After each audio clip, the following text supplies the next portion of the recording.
ನಮಸ್ಕಾರ. ಇದೀಗ ತಾನೇ ಬಂದಿರುವ ಮುಖ್ಯವಾದ ಮಾಹಿತಿಗಳು. ಮಲ್ಟಿಪ್ಲೆಕ್ಸ್ಗಳಲ್ಲಿ ಟಿಕೆಟ್ಗಿಂತ ಪಾಪ್ಕಾರ್ನ್ ಬೆಲೆನೇ ಹೆಚ್ಚಾಗಿದೆ, ಹಾಗಾಗಿ ಅದರ ಬೆಲೆ ಇಳಿಕೆ ಮಾಡಿ ಎಂದು ಸಿನಿಮಾ ಪ್ರಿಯರ ಬೇಡಿಕೆ. ಮತ್ತೊಂದೆಡೆಯಲ್ಲಿ ರೈತರಿಗೆ ಮುಖ್ಯವಾದ ಮಾಹಿತಿ. ಸಾಲ ಮನ್ನಾ ಮತ್ತು ಬೆಳೆಹಾನಿ ಪರಿಹಾರ ಬಿಡುಗಡೆ ಕುರಿತಂತೆ ಮುಖ್ಯವಾದ ಮಾಹಿತಿ ಬಂದಿದೆ ಸ್ನೇಹಿತರೆ. ಇನ್ನು ಹಿಮಾಚಲ ಪ್ರದೇಶಕ್ಕೆ ರಾಜ್ಯ ಸರ್ಕಾರದಿಂದ 5 ಕೋಟಿ ನೆರವು ಘೋಷಣೆ ಮಾಡಿದಂಥ ಮುಖ್ಯಮಂತ್ರಿಯವರು ಇದೇ ವಿಚಾರಕ್ಕೆ ಬಿಜೆಪಿ ಆಕ್ರೋಶ. ಇದು ನ್ಯಾಯವೇ ಸಿದ್ದರಾಮಯ್ಯ ಅವರೇ ಎಂದು ಸಾಮಾಜಿಕ ಜಾಲತಾಣದಲ್ಲಿ ಟ್ವೀಟ್ ಮಾಡಲಾಗಿದೆ. ವಿಡಿಯೋನ ನೀವು ಪೂರ್ತಿಯಾಗಿ ನೋಡಿ ಸ್ನೇಹಿತರೆ. ಇನ್ನು ಕರ್ನಾಟಕದ 12ರ ಪಡಿತರ ಚೀಟಿ ರದ್ದು ಮಾಡುವಂತೆ ಕೇಂದ್ರ ಸರ್ಕಾರ ಸೂಚನೆ. 7,76,000 ಬಿಪಿಎಲ್ ಕಾರ್ಡ್ ರದ್ದಾಗಲಿದೆ. ಮತ್ತೊಂದೆಡೆಯಲ್ಲಿ ಪ್ರಿಯಾಂಕಾ ಉಪೇಂದ್ರ ಅವರ ಫೇಸ್ಬುಕ್ ಮೊಬೈಲ್ ಹ್ಯಾಕ್ ಆಗಿದೆ. ಲಕ್ಷಾಂತರ ಹಣವನ್ನು ದೋಚಿದಂತ ಕದಿಮರು. ಏನಿದು ಮಾಹಿತಿ ನೋಡೋಣ. ಇನ್ನು ಗೃಹಲಕ್ಷ್ಮಿಯರಿಗೆ ಮತ್ತೊಂದು ಗುಡ್ ನ್ಯೂಸ್ ಕೊಟ್ಟ ಸಚಿವ ಲಕ್ಷ್ಮಿ ಹೆಬ್ಬಾಳ್ಕರ್ ಅವರು ಶೀಘ್ರವೇ ಬಾಕಿ ಕಂತು ಯಾವಾಗ ಜಮೆ ಆಗುತ್ತೆ ಎಂಬ ಮಾಹಿತಿ ನೋಡೋಣ. ವಿಡಿಯೋನ ಶುರು ಮಾಡೋಣ. ಅದಕ್ಕಿಂತ ಮೊದಲು ನೀವು ನಮ್ಮ ಚಾನಲ್ಗೆ ಮೊದಲು ಬಾರಿ ಭೇಟಿ ಕೊಡ್ತಾ ಇದ್ರೆ ದಯವಿಟ್ಟು ಸಬ್ಸ್ಕ್ರೈಬ್ ಆಗಿ, ಪಕ್ಕದಲ್ಲಿ ಗಂಟೆ ಕಾಣಿಸುತ್ತೆ ಅದು ಕೂಡ ಒತ್ತಿ. ಇದರಿಂದ ರಾಜ್ಯದ ಮುಖ್ಯವಾದ ಮಾಹಿತಿಗಳು ನಿಮಗೆ ಸಿಗುತ್ತವೆ. ವಿಡಿಯೋಗೆ ಲೈಕ್ ಮಾಡ್ತಾ ವಿಡಿಯೋನ ಪೂರ್ತಿಯಾಗಿ ನೋಡಿ. ಬನ್ನಿ ಸ್ನೇಹಿತರೆ, ಎಲ್ಲ ಮುಖ್ಯವಾದ ಮಾಹಿತಿಗಳನ್ನು ಡೀಟೇಲ್ ಆಗಿ ನೋಡೋಣ. ಇದೀಗ ಒಂದು ಕಡೆಯಲ್ಲಿ ರಾಜ್ಯ ಕಾಂಗ್ರೆಸ್ ಸರ್ಕಾರವು ಮಲ್ಟಿಪ್ಲೆಕ್ಸ್ ಚಿತ್ರಮಂದಿರಗಳಲ್ಲಿ ಟಿಕೆಟ್ ದರಕ್ಕೆ 200 ರೂಪಾಯಿ ಗರಿಷ್ಠ ಮಿತಿಯನ್ನು ಸರ್ಕಾರ ವಿಧಿಸಿದೆ. ಆದರೆ ಮತ್ತೊಂದೆಡೆಯಲ್ಲಿ ಸಿನಿಮಾ ನೋಡಲು ಹೋಗುವವರನ್ನು ಲೂಟಿ ಮಾಡಲೇಬೇಕು ಎಂಬಂತೆ ಮಲ್ಟಿಪ್ಲೆಕ್ಸ್ಗಳಲ್ಲಿ ಮಾರಾಟ ಮಾಡುವ ಪಾಪ್ಕಾರ್ನ್ ಸೇರಿ ಕುಡಿಯುವ ನೀರು ಮತ್ತು ಇತರೆ ತಿಂಡಿ ತಿನಿಸುಗಳು ದುಬಾರಿ ಬೆಲೆಗೆ ಮಾರಾಟ ಮಾಡಲಾಗುತ್ತಿದೆ. ಈ ವಿಷಯದಲ್ಲಿ ಸರ್ಕಾರ ಮೌನ ವಹಿಸಿರುವುದು ಸಿನಿಮಾ ಪ್ರಿಯರ ಆಕ್ರೋಶಕ್ಕೆ ಕಾರಣವಾಗಿದೆ. ಹೌದು ಸ್ನೇಹಿತರೆ, ಒಂದು ಕಡೆಯಲ್ಲಿ ಸರ್ಕಾರ ಟಿಕೆಟ್ ಬೆಲೆ 200 ರೂಪಾಯಿ ದಾಟುವಂತಿಲ್ಲ ಎಂದು ಗರಿಷ್ಠ ಮಿತಿ ಹೇರಿದೆ. ಆದರೆ ಮತ್ತೊಂದೆಡೆಯಲ್ಲಿ ಮಲ್ಟಿಪ್ಲೆಕ್ಸ್ಗಳಲ್ಲಿ ಸಿನಿಮಾ ಟಿಕೆಟ್ಗಿಂತ ಪಾಪ್ಕಾರ್ನ್ ಬೆಲೆನೇ ವಿಪರೀತವಾಗಿ ಮಾರಾಟ ಮಾಡಲಾಗುತ್ತಿದೆ. ಮಲ್ಟಿಪ್ಲೆಕ್ಸ್ ಆವರಣದಲ್ಲಿ ಮಳಿಗೆಗಳಲ್ಲಿ ಸಿಗುವಂತಹ ಪಾನೀಯ ತಿನಿಸುಗಳ ದರ ಅಂತಾರಾಷ್ಟ್ರೀಯ ವಿಮಾನ ನಿಲ್ದಾಣದಲ್ಲಿ ಸಿಗುವಂತಹ ದರಕ್ಕೆ ಸಮನಾಗಿದೆ.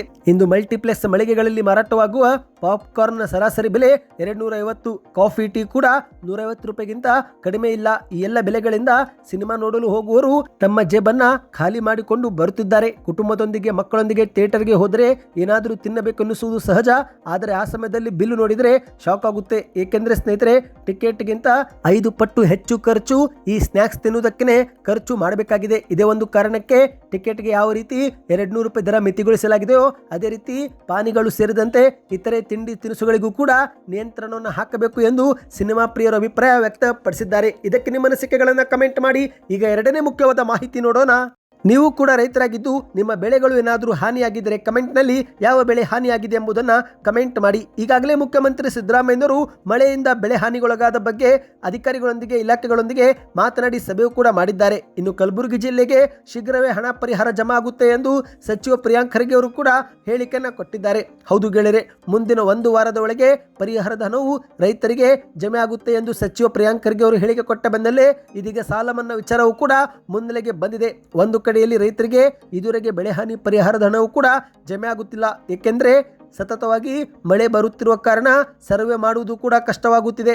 ಸರ್ವೆ ಮಾಡಿ ವರದಿ ಬಂದ ಬಳಿಕವೇ ಹಣವನ್ನು ಜಮೆ ಮಾಡುವುದಾಗಿ ಮುಖ್ಯಮಂತ್ರಿ ಸಿದ್ದರಾಮಯ್ಯನವರು ಹೇಳಿಕೆ ಕೊಟ್ಟಿದ್ದು, ಆದರೆ ಮತ್ತೊಂದೆಡೆಯಲ್ಲಿ ಸತತವಾಗಿ ಸುರಿಯುತ್ತಿರುವ ಮಳೆಯಿಂದ ಬೆಳೆ ಹಾನಿ ಸಮೀಕ್ಷೆ ಮಾಡುವುದರಲ್ಲಿ ವಿಳಂಬವಾಗುತ್ತಿದೆ. ಇನ್ನು ಸಾಲ ಮನ್ನಾ ಮಾಡಬೇಕು ಎಂಬ ಈಗ ಕೂಗು ಕೂಡ ಕೇಳಿ ಬಂದಿದೆ. ಹೌದು ಸ್ನೇಹಿತರೆ, ರಾಜ್ಯ ಸರ್ಕಾರ ಬೆಳೆ ಹಾನಿ ಒಳಪಟ್ಟ ರೈತರು ಒಂದು ವೇಳೆ ಬ್ಯಾಂಕ್ನಲ್ಲಿ ಕೃಷಿ ಸಾಲ ಅಥವಾ ಬೆಳೆ ಸಾಲ ಮಾಡಿದರೆ ಅಂತಹ ಸಾಲವನ್ನು ಮನ್ನಾ ಮಾಡಬೇಕು ಎಂಬ ಬೇಡಿಕೆ ಇದೀಗ ಸರ್ಕಾರದ ಮುಂದೆ ಇಡಲಾಗಿದೆ ಸ್ನೇಹಿತರೆ. ಈ ಕುರಿತಂತೆ ಸರ್ಕಾರದಿಂದ ಇದುವರೆಗೆ ಅಧಿಕೃತ ಮಾಹಿತಿ ಬಂದಿಲ್ಲ.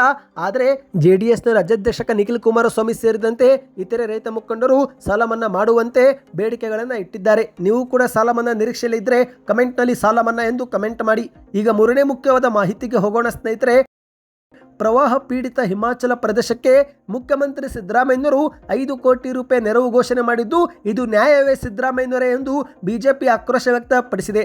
ಹೌದು, ನಿರಂತರವಾದ ಮಳೆ ಮತ್ತು ಹಠಾತ್ ಪ್ರವಾಹ ಭೂಕುಸಿತದಿಂದ ಹಿಮಾಚಲ ಪ್ರದೇಶವೇ ನುಲುಕಿ ಹೋಗಿದೆ. ಇದೇ ಒಂದು ಕಾರಣಕ್ಕೆ ರಾಜ್ಯ ಸರ್ಕಾರವು ಹಿಮಾಚಲ ಪ್ರದೇಶಕ್ಕೆ 5 ಕೋಟಿ ರೂಪಾಯಿ ನೆರವು ನೀಡಲು ಮುಂದಾಗಿದೆ. ಈ ಕುರಿತಂತೆ ಈಗ ಸಾಮಾಜಿಕ ಜಾಲತಾಣದಲ್ಲಿ ಬಿಜೆಪಿಯವರು ಟ್ವೀಟ್ ಮಾಡಿ ಇದು ನ್ಯಾಯವೇ ಸಿದ್ದರಾಮಯ್ಯನವರೇ ಎಂದು ಪ್ರಶ್ನೆಯನ್ನ ಮಾಡಿದೆ. ಹೌದು, ನೀವು ಸ್ಕ್ರೀನ್ ಮೇಲೆ ಒಂದು ಟ್ವೀಟ್ ನೋಡುತ್ತಿರಬಹುದು. ಇದು ಬಿಜೆಪಿ ಕರ್ನಾಟಕ ಮಾಡಿದ ಟ್ವೀಟ್ ಆಗಿದೆ. ಇದು ನ್ಯಾಯವೇ ಸಿದ್ದರಾಮಯ್ಯನವರೇ. ಹಿಮಾಚಲ ಪ್ರದೇಶದ ನೆರೆಗೆ 5 ಕೋಟಿ ರೂಪಾಯಿ, ಕೇರಳದ ಆನೆ ದುರಂತಕ್ಕೆ 15 ಲಕ್ಷ, ವೈನಾಡಿಗೆ 10 ಕೋಟಿ ರೂಪಾಯಿ, ದೂರದ ಹಿಮಾಚಲ ಪ್ರದೇಶದ ನೆರೆಗೆ ಮಿಡಿದು 5 ಕೋಟಿ ರೂಪಾಯಿ ಪರಿಹಾರ ಘೋಷಣೆ ಮಾಡುವಂತಹ ನಾಡ ವಿರೋಧಿ ಕಾಂಗ್ರೆಸ್ ಸರ್ಕಾರ ರಾಜ್ಯದ ನೆರೆ ಸಂತ್ರಸ್ತರನ್ನ ನಡು ನೀರಿನಲ್ಲಿ ಕೈಬಿಟ್ಟು ದ್ರೋಹ ಬಗೆದಿದೆ. ಸಿದ್ದರಾಮಯ್ಯನವರೇ ತಮ್ಮ ಮಾನವೀಯತೆ ಹೈಕಮಾಂಡ್ ಮೆಚ್ಚಿಸಲ ಅಥವಾ ಕುರ್ಚಿ ಉಳಿಸಿಕೊಳ್ಳುವುದಕ್ಕ ಎಂದು ಬಿಜೆಪಿ ಟ್ವೀಟ್ ಮಾಡಿದೆ. ಕೂಡಲೇ ರಾಜ್ಯದ ನೆರೆ ಸಂತ್ರಸ್ತರಿಗೆ ಪರಿಹಾರ ವಿತರಿಸಿ, ಹಾಗೆಯೇ ಹಾಸನದ ಅಮಾಯಕ ಮಕ್ಕಳ ಮೃತ ಕುಟುಂಬಗಳಿಗೆ ಹೆಚ್ಚಿನ ಪರಿಹಾರ ನೀಡಿ ಎಂದು ಬಿಜೆಪಿ ಕರ್ನಾಟಕ ಟ್ವೀಟ್ ಮಾಡುವ ಮೂಲಕ ಒತ್ತಾಯಿಸಿದೆ. ಇನ್ನೀಗ ಮತ್ತೊಂದು ಮುಖ್ಯವಾದ ಮಾಹಿತಿಯತ್ತ ಹೋಗೋಣ. ಇಷ್ಟು ದಿನ ರಾಜ್ಯ ಸರ್ಕಾರ 12ರ ಬಿಪಿಎಲ್ ಕಾರ್ಡ್ ರದ್ದು ಮಾಡುವಂತೆ ಸೂಚನೆ ಕೊಡುತ್ತಿತ್ತು. ಆದರೆ ಇದೀಗ ಸ್ವತಃ ಕೇಂದ್ರ ಸರ್ಕಾರವೇ ಎಲ್ಲ ರಾಜ್ಯಗಳಿಗೆ 12ರ ಪಡಿತರ ಚೀಟಿ ರದ್ದು ಮಾಡುವಂತೆ ಸೂಚನೆ ಕೊಟ್ಟಿದೆ. ಹೌದು ಸ್ನೇಹಿತರೆ, ಕರ್ನಾಟಕದ 7,76,000 ಬಿಪಿಎಲ್ ಕಾರ್ಡುಗಳನ್ನು ರದ್ದು ಮಾಡುವಂತೆ ಕೇಂದ್ರ ಸರ್ಕಾರದಿಂದ ಕರ್ನಾಟಕಕ್ಕೆ ಸೂಚನೆ ಕೊಡಲಾಗಿದೆ. ಕರ್ನಾಟಕದಲ್ಲಿ 7,76,000 ಶಂಕಾಸ್ಪದ ಪಡಿತರ ಚೀಟಿಗಳಿದೆ ಎಂದು ಕೇಂದ್ರ ಸರ್ಕಾರ ಗುರುತಿಸಿದ್ದು, ಈ ಒಂದು ಎಲ್ಲ 12ರ ಪಡಿತರ ಚೀಟಿಗಳನ್ನು ರದ್ದುಪಡಿಸುವಂತೆ ಕರ್ನಾಟಕದ ಆಹಾರ ಇಲಾಖೆಗೆ ಕೇಂದ್ರದಿಂದ ಸೂಚನೆ ಬಂದಿದೆ ಸ್ನೇಹಿತರೆ. ಈಗ ಇದೇ ಒಂದು ಸೂಚನೆ ಬಂದಲ್ಲೇ ರಾಜ್ಯ ಸರ್ಕಾರವೂ ಕೂಡ 12ರ ಬಿಪಿಎಲ್ ಕಾರ್ಡ್ ರದ್ದು ಮಾಡಲು ಮುಂದಾಗಿದೆ. ಹೌದು, ಕೇಂದ್ರ ಸರ್ಕಾರದ ಮಾನದಂಡಗಳ ಅನುಸಾರ 1.20 ಲಕ್ಷಕ್ಕಿಂತ ಹೆಚ್ಚಿನ ವಾರ್ಷಿಕ ಆದಾಯ ಹೊಂದಿದ್ರೆ ಆ ಕುಟುಂಬವು ಬಿಪಿಎಲ್ ಕಾರ್ಡು ಪಡೆದುಕೊಳ್ಳುವಂತಿಲ್ಲ. ಈಗ ಇಂತಹವರು ಕರ್ನಾಟಕದಲ್ಲಿ 5,80,000 12ರ ಫಲಾನುಭವಿಗಳಿದ್ದಾರೆ ಎಂದು ಹೇಳಲಾಗಿದೆ. ಇನ್ನು ಅದೇ ರೀತಿ ರಾಜ್ಯ ಸರ್ಕಾರದ ಕುಟುಂಬ ತಂತ್ರಾಂಶವು ಕೂಡ 10 ಲಕ್ಷ 12ರನ್ನ ಗುರುತಿಸಿದೆ. ಈ ಎಲ್ಲರ ಬಿಪಿಎಲ್ ಕಾರ್ಡು ರದ್ದು ಮಾಡುವುದಾಗಿ ಇದೀಗ ಆಹಾರ ಇಲಾಖೆ ಹೇಳಿದೆ.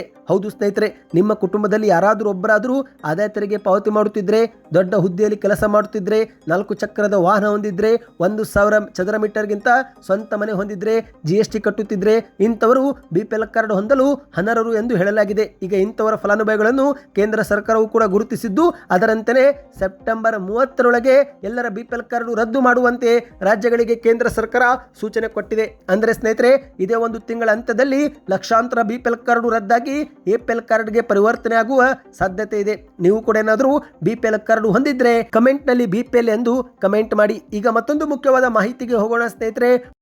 ಪ್ರಿಯಾಂಕಾ ಉಪೇಂದ್ರ ಅವರ ಮೊಬೈಲ್ ಹ್ಯಾಕ್ ಮಾಡಲಾಗಿದೆ. ಹೌದು, ಚಿತ್ರನಟಿ ಪ್ರಿಯಾಂಕಾ ಉಪೇಂದ್ರ ಅವರ ಫೇಸ್ಬುಕ್ ಖಾತೆಯು ಕೂಡ ಹ್ಯಾಕ್ ಮಾಡಲಾಗಿದ್ದು, ಅಷ್ಟು ಮಾತ್ರವಲ್ಲದೆ ಸೈಬರ್ ಖದೀಮರು ಹ್ಯಾಕ್ ಮಾಡಿದ ಬಳಿಕ ತಾವು ತುರ್ತು ಪರಿಸ್ಥಿತಿಯಲ್ಲಿ ಸಿಲುಕಿರುವುದಾಗಿ ಅವರ ಸ್ನೇಹಿತರ ಬಳಿ ಖದೀಮರು ಪ್ರಿಯಾಂಕಾ ಅವರ ಸೋಗಿನಲ್ಲಿನ ಮೆಸೇಜ್ ಮಾಡಿ ಲಕ್ಷಾಂತರ ರೂಪಾಯಿ ಕೂಡ ಲಪಟಾಯಿಸಿದ್ದಾರೆ. ಇದೇ ಒಂದು ಬೆನ್ನಲ್ಲೇ ಪ್ರಿಯಾಂಕಾ ಅವರು ಮಾಧ್ಯಮಗಳ ಮುಂದೆ ಸ್ಪಷ್ಟನೆ ಕೊಟ್ಟಿದ್ದಾರೆ.